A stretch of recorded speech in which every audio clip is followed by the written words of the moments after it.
All right. Today we're going to go ahead and talk about the product rule. I'm not using my headphones or my micro that I usually do because I am actually still at school. So if you guys can't hear this, please email me as soon as possible. I think it's pretty hearable, but again, if you guys have problems, let me know. I want to make sure you can understand. So just like I've been saying the past couple days, the product rule is based on using our derivative skills. So now that we've got a handle on them, we're going to head and put them into more practice. So the derivative rule is the derivative, or d over dx, of product. Well, product means multiplication. So I'm going to have two equations being multiplied. So I have f of x times g of x. These can be any two types of equations. They could be long or super short. They can be one term or 10. It doesn't matter as long as they're being multiplied together. That is going to be equal to the first term times the derivative of the second. Now remember, we said that prime part equals the derivative. Oops, I ran out of room on my computer. So that g prime is the derivative. So it's the first times the derivative of the second plus the second times the derivative of the first.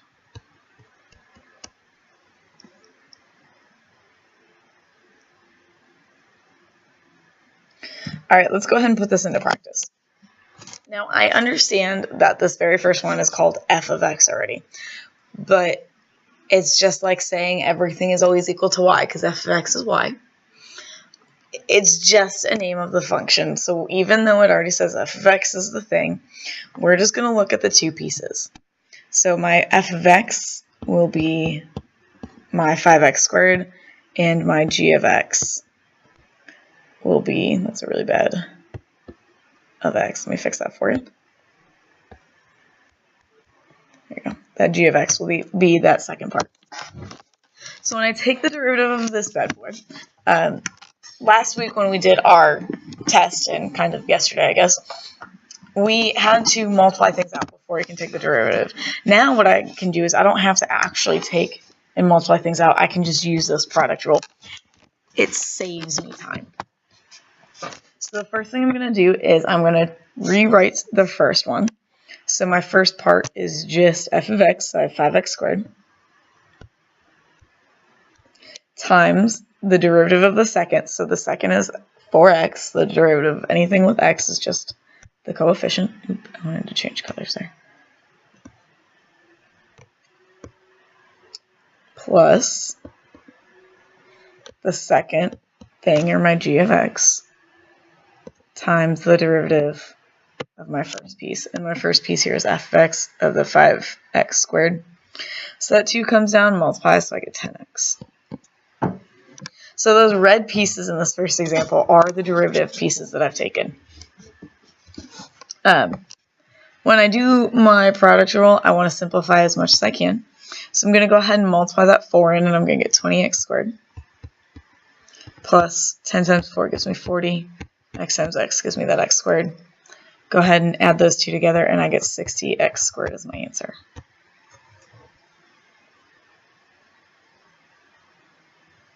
Now, bear with me for a second. If I had actually multiplied this through like what we had done last week, 5 times 4 gives me 20.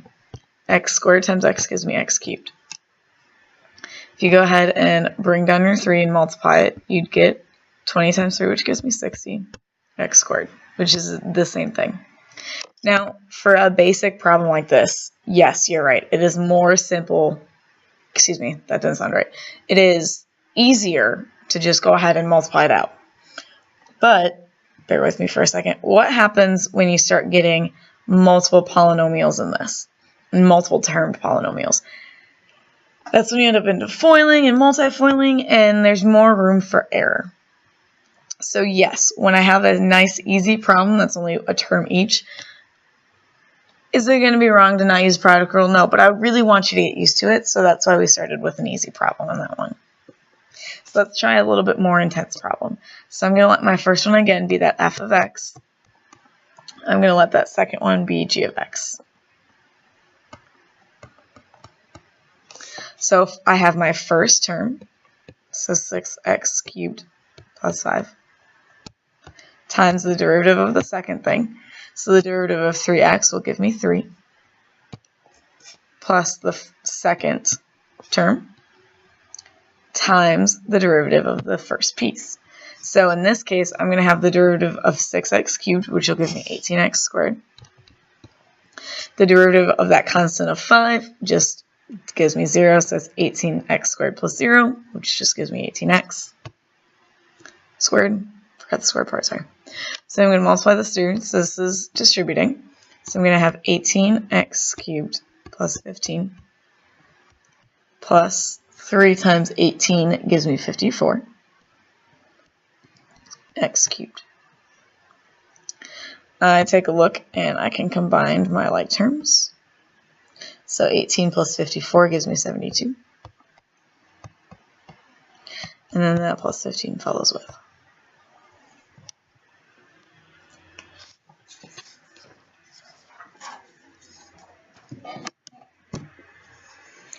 All right.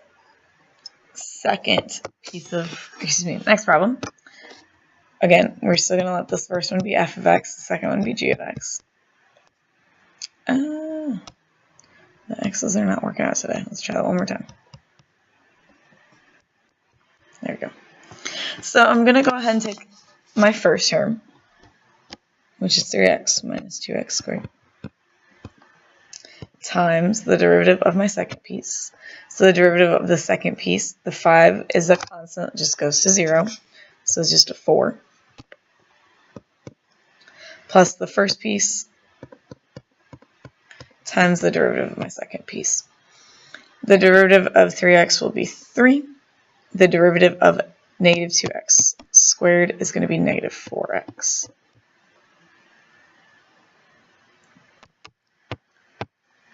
So now I'm going to have to distribute stuff in. 4 times 3 gives me 12. 4 times negative 2 gives me negative 8. Yes, I know I'm going to have to FOIL here. 5 times 3 gives me 15. 5 times negative 4x gives me negative 20x. 4 times 3 gives me 12. And 4 times negative 4 gives me negative 16x. Let's go ahead and combine like terms. I have a 12x, a negative 20x, and a negative 16x. That'll all end up giving me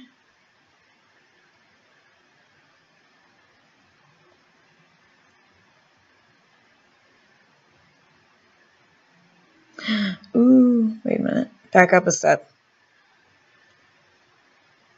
If you didn't already catch this, I just caught it. Take a look at what I have written here and what's written up here. I made I think Miss Helding used to call this mistake cupcake. I'm not quite sure. The kids used to try and get me to do it all the time. So I forgot that x term in there. So I need to throw that x term in there. And I need to erase some of my multiplication that I've done. So we're going to erase after here.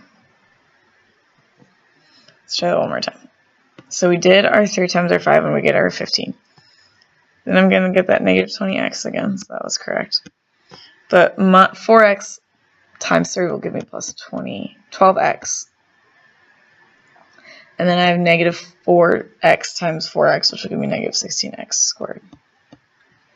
My bad, guys. See, I make mistakes too. So I have negative 8 and negative 16, which will give me negative 24. Then I have 12 and 20, negative 20 and positive 12, which will end up giving me a positive 4. And then I just have that 15 come with.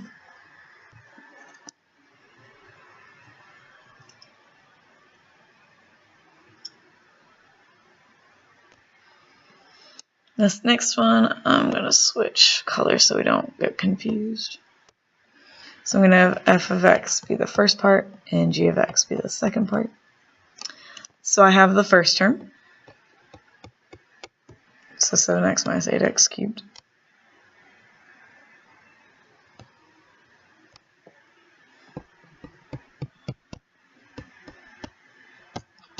Times the derivative of the second piece. The derivative of the constant disappears. Derivative of 2x is just 2. Plus the second thing. So 3 plus 2x.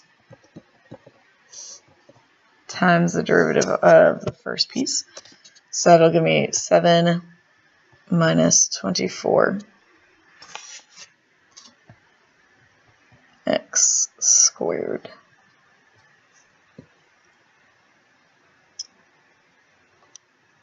So when I go to multiply everything out, so I'm trying to switch colors so I don't run into the next, so I don't get color confused. So I'm going to give 2 everything. So 7 times 2 will give me 14. I don't like the way that's showing up. Hold on, guys. I want you to be able to see. I don't like that one.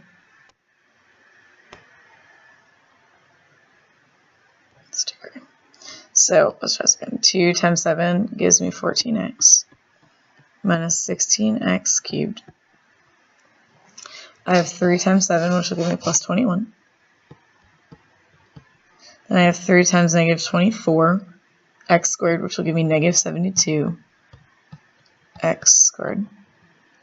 Then I have 2x times 7, which will give me plus 14x. And then I have 2x times negative 24x squared, which will give me negative 48x cubed. And I go ahead to put my like terms together. I look for my bigger pieces, so I have my cube terms, which end up giving me negative 64x cubed minus 72x squared plus 28x plus 21. I'm trying to open up my menus. Alright, I want you to pause the video and try these next two, I'm sorry. I want you to try these next two on your own. Come back and check your answers.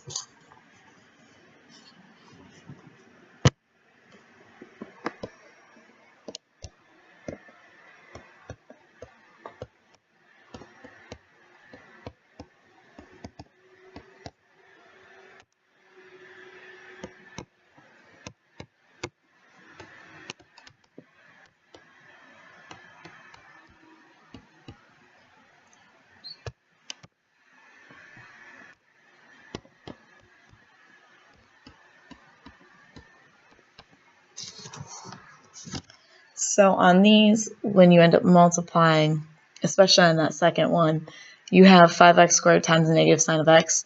You're actually multiplying those together.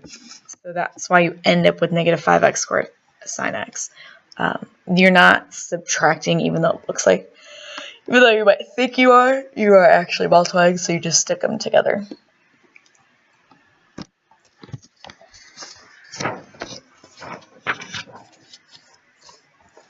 Alright, this next one we're going to go ahead and do together. So I have f of x and I have g of x. So I have the first term times the derivative of the second one, which is cosine, plus the second, forgot my x there, times the derivative of the first, which will end up giving me 5. Go ahead and multiply my stuff together. I will get 5x cosine x plus 2 cosine x plus 5 sine x. And I can't combine any of those together. I understand I have cosines in the first two, but because there's no x involved with the second one, while there is an x involved in the first one, I can't put them together. They're not the same things. So as much as I'd like to, I have to leave them up.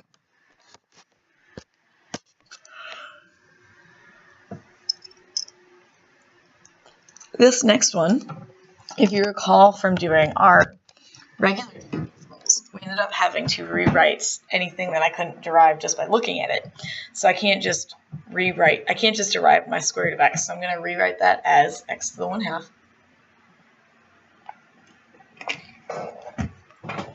Sorry, I need a little drink. So I'm going to rewrite this as x to the 1/2. So I have my first times the derivative of the second. The derivative of cosine is not sine.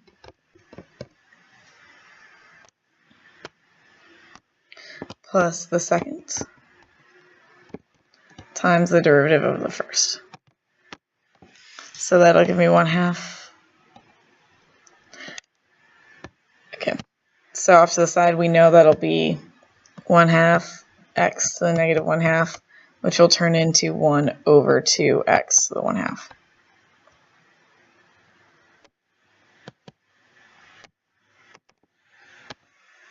I don't know why it keeps highlighting stuff. It's really bothering me. Go away. Thank you.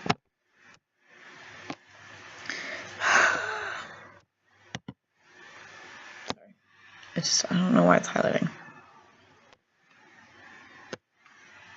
So we're going to go ahead and multiply stuff together.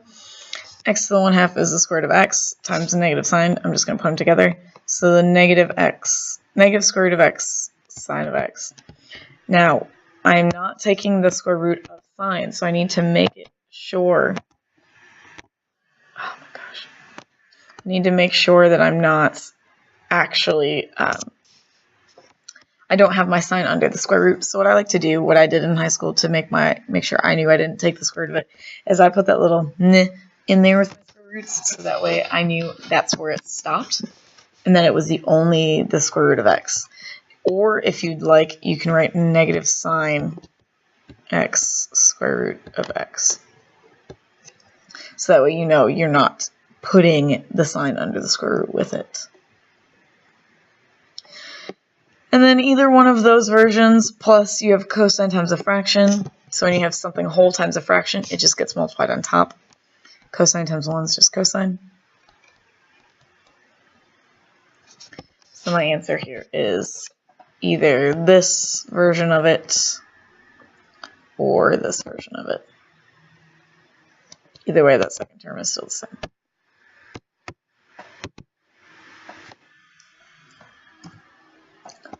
Alright, I think these are my last two. Yes, these are my last two. Think about how you have to rewrite these. I really want you to try these on your own, especially since we've seen how to do both of these before. We just did one together. Pause it, do it, check your answer.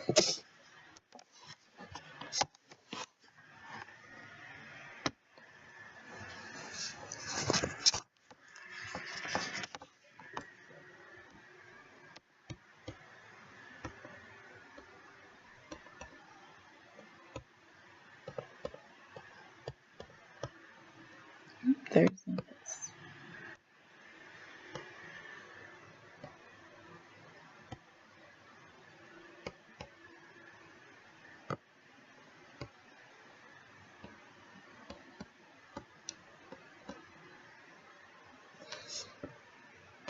I'm going to try and write these threes a little bit better so you know that they're threes and not some random number. Because I know on some of your tests I couldn't tell what you're trying to say. Because I couldn't tell if it was a 3 or a 5.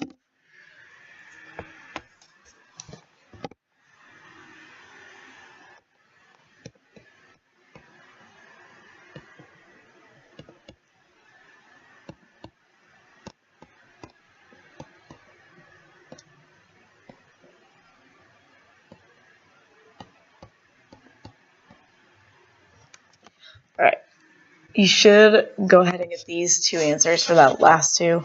If you're not getting these on your own and you want to see why and you are watching the video, go ahead and shoot me an email and I will work these out for you and I can show you how they actually work. Otherwise, go ahead and go do your homework and I will see you tomorrow.